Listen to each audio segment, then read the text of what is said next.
Oggi vi parlo di 2 avverbi, sempre e mai. Always e never in inglese, perché vabbè, diciamolo pure, così è tutto più chiaro.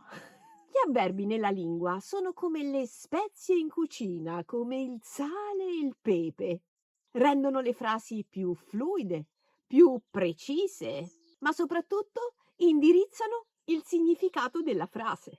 Oggi ti guiderò con esempi pratici per mostrarti come usare correttamente questi 2 avverbi che sono fondamentali in italiano. Chiaramente per poter parlare in modo armonioso o fluido, come si usa dire. Cominciamo col dire che gli avverbi sempre e mai sono avverbi di frequenza, che per una struttura corretta della frase devono essere posizionati dopo il verbo.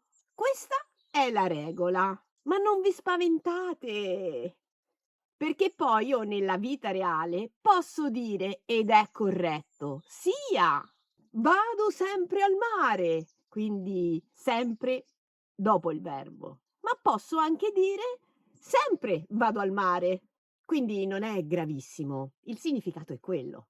Ma come al solito ci sono altre piccole regole da ricordare. Con il nostro mai è obbligatorio usare la negazione, quindi il nostro non, che dobbiamo mettere prima del verbo. Quindi dirò: "Non vado mai in montagna". Non è vero questo perché qualche volta ci vado, ma non sono mai felice quando vado in montagna, perché personalmente lo trovo un po' scomodo. Se invece parliamo dei tempi composti, come ad esempio il nostro passato prossimo, a cui ho dedicato qualche video, il nostro sempre lo dobbiamo inserire tra l'ausiliare e il participio passato.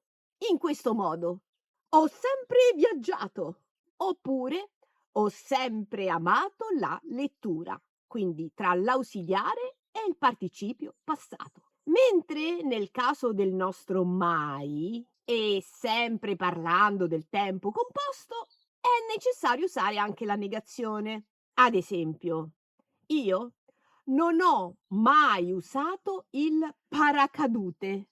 Eh sì, è vero, non mi sono mai buttata giù da un aereo. Non ho mai usato il paracadute. E adesso, per rendere tutto più chiaro e un po' più personale, ho preparato 5 esempi per ciascuno di questi 2 avverbi, così che colgo l'occasione per raccontarvi qualcosa di me. Cominciamo col sempre. Io bevo sempre il mio matcha ogni mattina appena mi sveglio, perché chi di voi mi segue lo sa, io non bevo più caffè. Vado sempre dal dentista a fare la pulizia dei denti.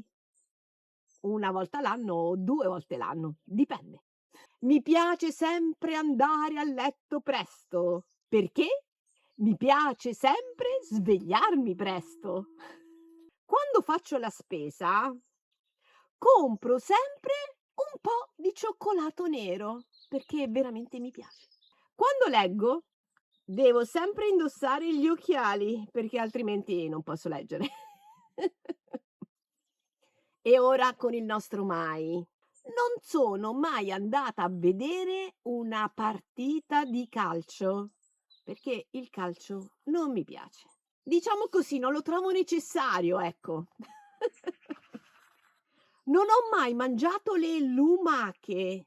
Lo so che per qualcuno di voi sono anche prelibate, ma non credo che le mangerò mai. Cercate di capirmi. Non vado mai sulle montagne russe perché ho paura. Non bevo mai bibite colorate perché sono pieni di zuccheri e non le dovresti bere neanche tu. Non vedo mai un film dell'orrore perché non sono il mio genere e perché, diciamolo pure, io ho paura. Ho gli incubi la notte, quindi non ne vale la pena, non lo voglio vedere. E adesso, se sei arrivato fin qui, lasciami un commento, scrivimi qualcosa che tu non fai mai o qualcosa che tu fai sempre. Lasciami un like, iscriviti al canale se per caso sei passato da queste parti per la prima volta e beh, ci vediamo nel mio prossimo video. Bye! Sono particolarmente felice oggi. Avete notato? Ho cambiato habitat.